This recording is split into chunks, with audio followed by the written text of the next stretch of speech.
अस्सलामु अलैकुम। बिस्मिल्लाहिर्रहमानिर्रहीम।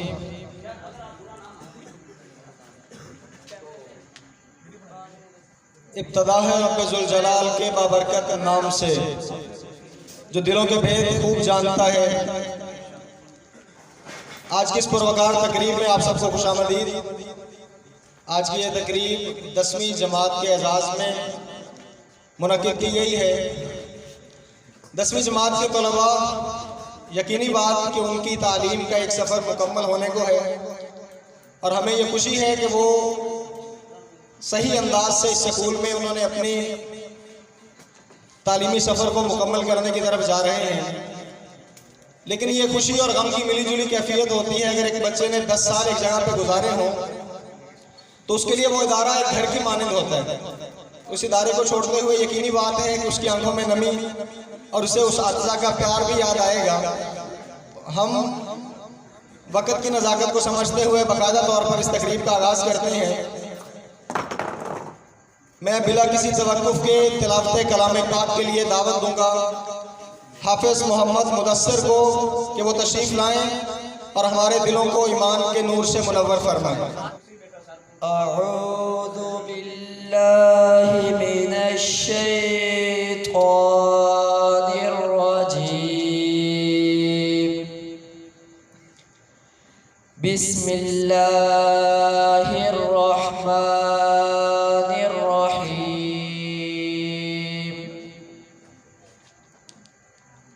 रब्बना इन्नका तअलमु मा नुख्फी व मा नु'लिन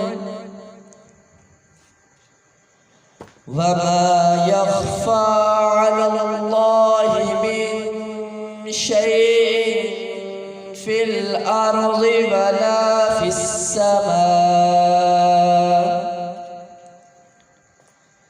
अल्हम्दुलिल्लाहिल्लज़ी वहबली अलल किबरि इस्माईल व इसहाक़।